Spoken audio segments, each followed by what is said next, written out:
तो फ्रेंड्स आज हम बात करने वाले बहुत ज्यादा इंपॉर्टेंट क्वेश्चन केमिस्ट्री का। क्वेश्चन हमारा कह रहा है इलेक्ट्रॉनिक विन्यास के आधार पर nitrogen, phosphorus, arsenic, antimony, bismuth परिवार के तत्वों की स्थिति की विवेचना कीजिए। ठीक है, क्वेश्चन क्या कह रहा है कि इलेक्ट्रॉनिक विन्यास के आधार पर आपको नाइट्रोजन परिवार के तत्वों की स्थिति की विवेचना करनी, मतलब कि बताना है इलेक्ट्रॉनिक विन्यास के आधार पर इनकी गुणों में क्या समानता होती है। इस आधार पर आपको इनकी स्थिति बतानी है। ठीक है, आवर्त सारणी में तो देख सकते हो क्वेश्चन भाई इंपॉर्टेंट है, एग्जाम में भी पूछा जाता है। ठीक है, तो आज हम इस क्वेश्चन को देखेंगे, तो भाई प्लीज वीडियो को लास्ट तक देखना। तो चलो बात करते हैं इलेक्ट्रॉनिक विन्यास के आधार पर nitrogen, phosphorus, arsenic, antimony, bismuth परिवार के तत्वों की स्थिति की विवेचना। ठीक है, आर्सेनिक, एंटीमनी, बिस्मथ। ठीक है, तो चलो देखते हैं इसके स्थिति की विवेचना करते हैं।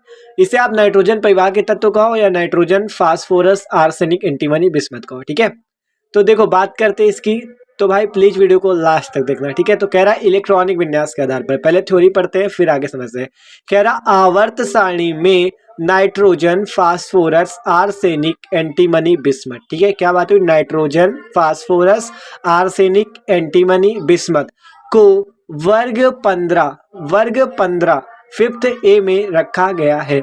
आवर्त सारणी में आप देखोगे जो वर्ग 15 है हमारा फिफ्थ ए, उसमें नाइट्रोजन, फास्फोरस, आर्सेनिक, एंटीमनी और बिस्मथ को रखा गया है। किसमें? पी ब्लॉक के तत्व में। पी ब्लॉक के तत्व में वर्ग 15 में नाइट्रोजन परिवार के तत्वों को एक वर्ग में रखा गया है। ठीक है, आप देख सकते हो ये आपका नाइट्रोजन है जिसका परमाणु क्रमांक 7। ठीक है, आपका एंटीमनी, बिस्मथ। नाइट्रोजन का परमाणु क्रमांक कितना होता है? 7। इसी प्रकार 7 में 8 जोड़ दो तो 15 फास्फोरस का। ठीक है, और आर्सेनिक का 33, एंटीमनी का आपका। ठीक है, 33 में अगर 18 जोड़ दो तो 51 हो जाएगा एंटीमनी का, और बिस्मथ का होता है 83। ठीक है, तो देख सकते हो इनके परमाणु क्रमांक के आधार पर अब हमें इलेक्ट्रॉनिक विन्यास इनका निकालना है। ठीक है, क्योंकि कह रहा है इलेक्ट्रॉनिक विन्यास के आधार पर इनके गुण बताने हैं। ठीक है, तो चलो इनका इलेक्ट्रॉनिक विन्यास निकालते हैं। जैसे पहला नाइट्रोजन है हमारा, तो चलो इस नाइट्रोजन का इलेक्ट्रॉनिक विन्यास करते हैं हम।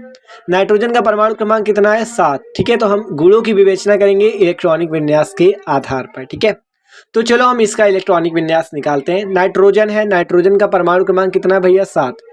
मतलब 7 इलेक्ट्रॉन इसमें, तो देखो इसका इलेक्ट्रॉनिक विन्यास क्या हो जाएगा? 7 इलेक्ट्रॉन। ठीक है, 1s2 2s2 2p3।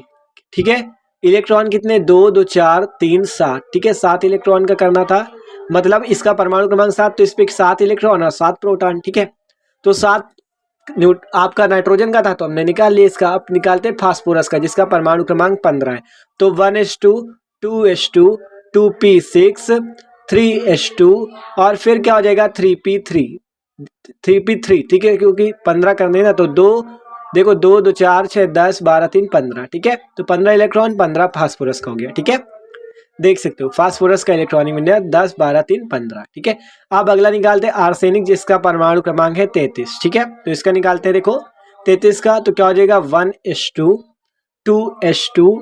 ठीक है, इसी प्रकार 2p6 3s2 फिर आपका 3p6 4s2 3d10। ठीक है, और फिर क्या हो जाएगा? 4p3। ठीक है, 4p3 इलेक्ट्रॉन गिनो 2 2 4 6 10 12 6 18 20 30 और 3 33। ठीक है, आर्सेनिक का कितना हो गया? 33। अब इसी प्रकार से हम लोग निकालेंगे एंटीमनी Sb का। 51 है, 1s2 2s2 2p6। ठीक है, 3s2 3p6 इसी प्रकार 4s2 3d10। ठीक है, फिर 4p6 फिर आपका 5s2। ठीक है, इसी प्रकार 5s2 यहाँ तक हो गया।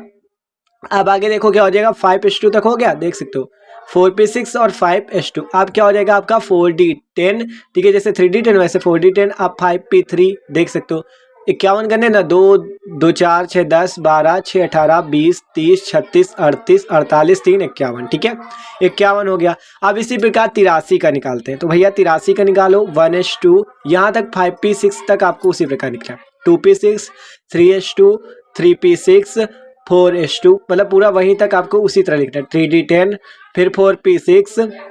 ठीक है, 4p6 फिर 5s2 फिर इसी प्रकार से 4d10 और फिर आपका 5p6। तो यहाँ तक तो आपका वही सेम रहेगा क्योंकि 51 तक तो वही आना है। फिर आपको करना क्या है? 83। ठीक है, 5p6 के बाद हो जाएगा 6s2 फिर 4f14 फिर आपका क्या हो जाएगा 5d10 और फिर 6p3, ठीक है। देख सकते हो इलेक्ट्रॉन गिन लो, 2 2 4 6 10 12 6 18 20 30 36 38 10 48 6 54 56 4 60 70 80 3 83, ठीक है।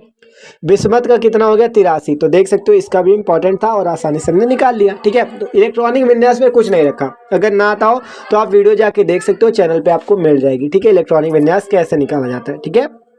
तो देख सकते हो आप यहाँ देखोगे 4s2 4p3 मिलेगा, 5s2 5p3 मिलेगा, ठीक है। इसी प्रकार से यहाँ पे 6s2 और 6p3 मिलेगा, ठीक है।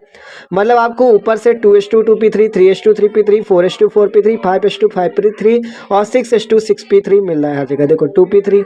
तो मतलब किस टाइप से मिल रहा है, ns2 np3 टाइप का, ठीक है। ns2 np3 टाइप का, ठीक है। जहाँ पे n की जगह क्या है 2 3 4 5 और 6, ठीक है। देख सकते हो 2s2 2p3 3s2 3p3 4s2 4p3 और 5s2 5p3, देखो 5s2 5p3, इसी प्रकार से 6s2 6p3, ठीक है। देख सकते हो आसान था एकदम।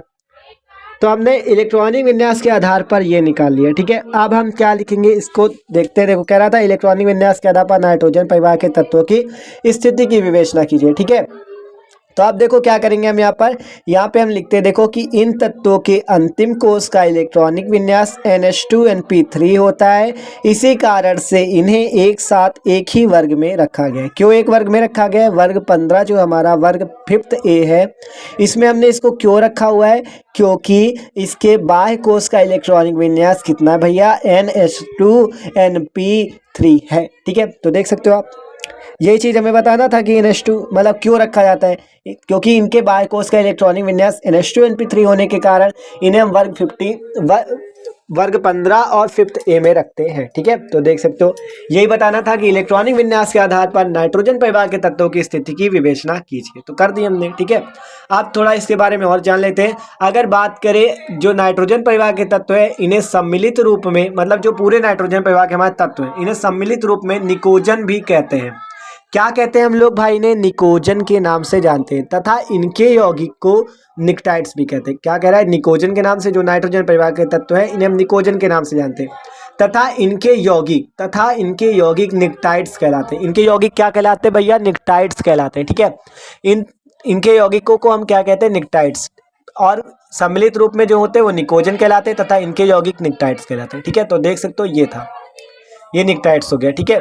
तो भाई देख सकते हो टॉपिक इंपॉर्टेंट था और आसान भी था, ठीक है। तो वीडियो अच्छा लगा हो तो प्लीज़ लाइक भी कर देना, ठीक है, प्लीज़ लाइक भी कर देना। Okay, thanks for watching this video.